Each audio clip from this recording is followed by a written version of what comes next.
Hello friends, actively finance channel में आप सभी का स्वागत है। मैं आदित्य। आज मैं आपके लिए लेकर आया हूँ एक बहुत ही इंटरेस्टिंग एंड यूजफुल टॉपिक जिसका नाम है मैट क्रेडिट, जो कि इनकम टैक्स एक्ट के सेक्शन 115 जेबी में हमें सीखने को मिलता है। दोस्तों, MAT is minimum alternate tax जो हर एक कंपनी को इंक्लूडिंग फॉरेन कंपनी को देना होता है अगर उसका नॉर्मल प्रोविजंस के अंदर टैक्स कम आ रहा है। दो तरीके से हम निकालते हैं अपना टैक्स। एक होता है नॉर्मल प्रोविजंस के अंदर, जो कि हम नॉर्मली अपना P&L का प्रॉफिट लेते हैं, उस पर हम अपना टैक्स लगाते हैं, जो भी हमारे रेट्स होते हैं, और हम अपना प्रॉफिट इनकम टैक्स निकालते हैं। दूसरा होता है मैट। हम मैट के प्रोविजंस के अकॉर्डिंगली अपना टैक्स निकालते हैं और फिर हम नॉर्मल प्रोविजंस के टैक्स को और मैट के अकॉर्डिंग जो टैक्स आता है उन दोनों कंपेयर करते हैं। और अगर मेरा नॉर्मल प्रोविजंस में टैक्स कम आ रहा है तो मेरे को मैट के अकॉर्डिंग टैक्स देना पड़ेगा। आप ऐसा नहीं कि आप जितने मर्जी P&L में अपना प्रॉफिट दिखाइए, उसके अकॉर्डिंग आप टैक्स पे कीजिए। एक सरकार ने लिमिट सेट कर दी है कि which ever is higher, normal provisions का टैक्स और मैट के अंडर जो टैक्स निकला है, विच एवर इज हाइयर आपको टैक्स देना पड़ेगा। लेकिन अब सवाल होता है कि जनरली बंदा है उसको नॉर्मल प्रोविजंस के अंदर उसका कम टैक्स आ गया तो अब वो क्या करेगा? अब उसको मैट के अंदर टैक्स पे करना पड़ेगा। अब मैट के अंदर अगर वो टैक्स पे करेगा तो उसे एक चीज़ मिलती है जिसका नाम है मैट क्रेडिट। मैट क्रेडिट उसे दिया जाता है जो कि वो अपने एसेट में रिकॉर्ड करता है, जो कि वो यूज़ कर सकता है। कब यूज़ करेगा वो? जब वो नॉर्मल प्रोविजंस के अंदर टैक्स ज़्यादा पे करेगा। मैं आपको सारी चीज़ें बताऊंगा कि कैसे मैट के अंदर हमारा टैक्स निकलता है, कैसे नॉर्मल प्रोविजंस के अंदर टैक्स निकलता है और उनमें डिफरेंस क्या क्या होते हैं, क्या क्या हमें दे रखे हैं। मैं आपको सारी चीज़ें बताऊंगा। पहले हम थोड़ा रीड कर लेते हैं जो हमने अभी तक पढ़ा है। MAT is applicable to all companies including foreign companies. ठीक है, मैंने आपको बता दिया फॉरेन कंपनीज के ऊपर भी मैट लगता है। Every company should pay higher of tax calculated as per normal provisions and as per MAT provisions. ये मैंने अभी आपको बताया।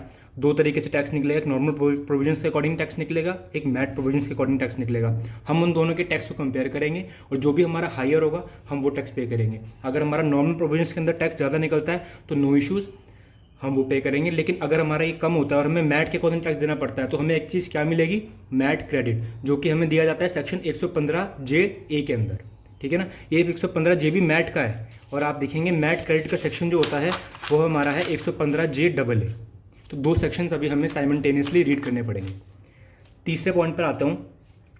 नॉर्मल प्रोविजंस के अंदर मैंने आपको बताया कैसा टैक्स होता है। हमारा नेट प्रॉफिट आता है P&L में। ठीक है, हम उसके ऊपर 25%, 30% जो भी कंपनी का एप्लीकेबल रेट है वो लगाते हैं, सेस लगाते हैं, सरचार्ज अगर एप्लीकेबल है वो लगाएंगे। ठीक है, ये देखिए 25% किन के लिए है? फॉर कंपनीज हुज टर्नओवर और gross receipts was up to 250 crore during the financial year 16-17। ये अमेंडमेंट आई थी पिछले साल टैक्स तो हमें उसके अकॉर्डिंग देखना है। ये हमारा नॉर्मल प्रोविजंस का टैक्स हो गया जो हमने निकालते हैं रेगुलरली।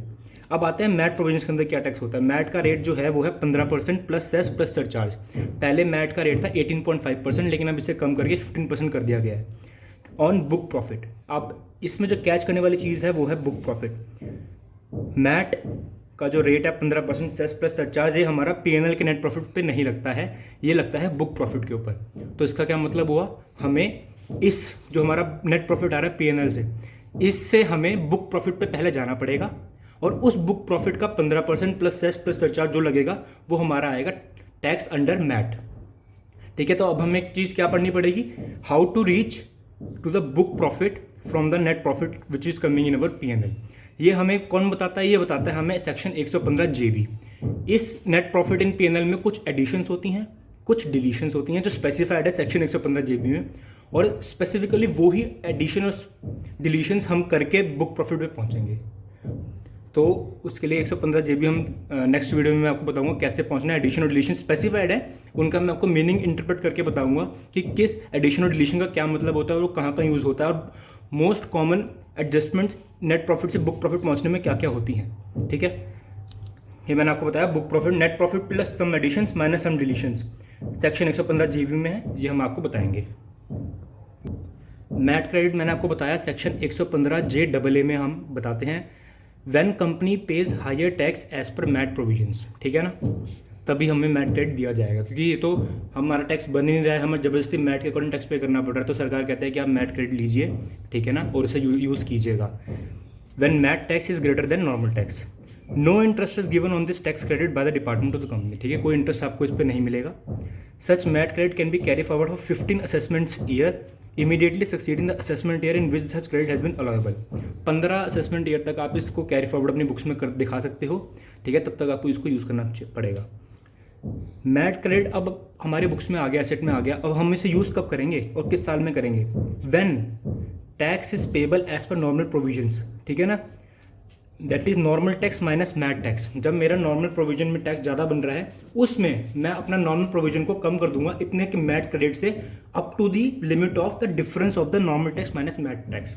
सपोज मेरा नॉर्मल टैक्स आ रहा है 100 रुपये, मेरा मैट टैक्स है 80 रुपये, तो डिफरेंस कितना हुआ 20 रुपये का, और मेरे पास मैट क्रेडिट पड़ा है मेरे पास 50 रुपये। तो मैं ऐसा नहीं कि मैं मैट क्रेडिट पूरा 50 यूज़ कर लूँगा, मैं 20 ही मैट क्रेडिट यूज़ करूँगा up to the difference of the these two. तो मेरे को टैक्स कितना देना पड़ेगा? 100 रुपये नॉर्मल टैक्स था और मैट टैक्स 80 रुपये था, मैंने 20 रुपये मैट क्रेडिट यूज़ कर लिया जो मेरे पास ऑलरेडी बैलेंस शीट में था, तो मेरे को 80 रुपये पे अपना टैक्स देना पड़ेगा। आइए फ्रेंड्स हम एक एग्जांपल देखते हैं कि हम थोड़ा एग्जांपल से हमें बेटर क्लैरिटी आएगी। मेरा प्रॉफिट बिफोर टैक्स जो मेरा पीएनएल में आया वो आया 100 रुपये, ठीक है। अब उसमें से हम टैक्स एक्सपेंसेस जो है वो माइनस करेंगे, हम पीएटी पे हमें पहुंचना है। तो मैंने करंट टैक्स अपना माइनस करा, डेफर्ड टैक्स अगर होगा तो हम उसमें भी ट्रीटमेंट करेंगे, मैट क्रेडिट के एडजस्टमेंट भी लेंगे और प्रॉफिट आफ्टर टैक्स हमारा यहाँ पे आएगा।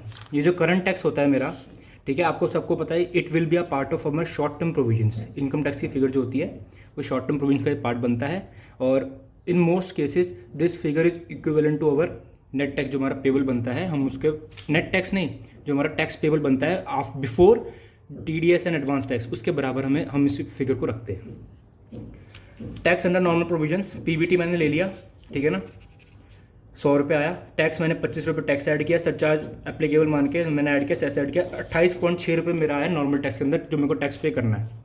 अब मैं आया मैट प्रोविजंस के अंदर, पीवीटी मैंने लिया एज इट इज़, जो मैंने यहाँ लिया था वही मैंने यहाँ लिया, मैंने इसमें सम डिलीशंस करी, मेरा बुक प्रॉफिट आ गया 200 रुपये, ठीक है। ये एडिशन डिलीशन मैं आपको बताऊंगा कैसे करनी है, पर आप अज्यूम कीजिए कि चलो सब कुछ करके मेरा बुक प्रॉफिट आया 200 रुपये, ठीक है। बुक प्रॉफिट 200 रुपये, टैक्स लगाया 15%, सरचार्ज लगाया, सेस लगाया, 34.32% मेरा आ गया बुक मैट के अंदर टैक्स बनता है, ठीक है। अब मैंने आपको बताया था करंट टैक्स में हम क्या दिखाएंगे, करंट टैक्स में हम दिखाते हैं अपना इनकम टैक्स की फिगर जो मेरे शॉर्ट टर्म प्रोविजंस में जो आती है ना करंट टैक्स, वो हम दिखाते हैं। That will be shown in short term provisions will be 34.32 higher, and also note that this figure is before deducting यानी TDS, advance tax and self assessment tax. जो मैंने आपको अभी बताया कि नॉर्मल प्रोविजंस में मेरा टैक्स आ रहा था 28.6 रुपये, मैट में मेरा आ रहा है 34.32 रुपीज़। तो मैं करंट टैक्स जो मेरा पीबीटी में से जो मैं माइनस करूँगा पीएटी में आने के लिए, वो मैं उसमें मैं क्या फिगर लूँगा, उसमें मैं फिगर लूँगा 34.32 higher of the two provision जो भी बनेगा। और ये जो फिगर होती है ये ग्रॉस होती है बिफोर डिडक्टिंग यानी TDS, advance tax and self assessment tax. तभी तो आप एंट्री जर्नल में मारते हो, जब आप अपनी सेट ऑफ एंट्रीज करते हो तो आपने जो प्रोविजन क्रेडिट किया होता है 34.32, आप इसको डेबिट करोगे और क्रेडिट किसको करोगे, TDS, advance tax, self assessment tax, ठीक है ना। Provision debit to TDS, advance tax, self assessment tax, ये सेट ऑफ एंट्री होती है। तो ऑब्वियसली प्रोविजन जो होगा वो इन तीनों को हटा के ही तो होगा, क्योंकि इन तीनों को सेटअप करने के बाद हम सेटअप करते हैं, जब हमारा केस कंप्लीट हो जाता है, हमारी असेसमेंट क्लोज हो जाती है, तो हम ये सेट ऑफ एंट्रीज मारते हैं, ठीक है। And now since excess tax in MAT credit मैंने आपको बताया 34.32 था, 28.6, 5.72, ये जो एक्सेस टैक्स मैंने पे किया है ये मेरा मैट क्रेडिट हो जाएगा, जो कि मेरा शो होगा under long term loans and advances के अंदर इन द बैलेंस शीट खड़ा रहेगा।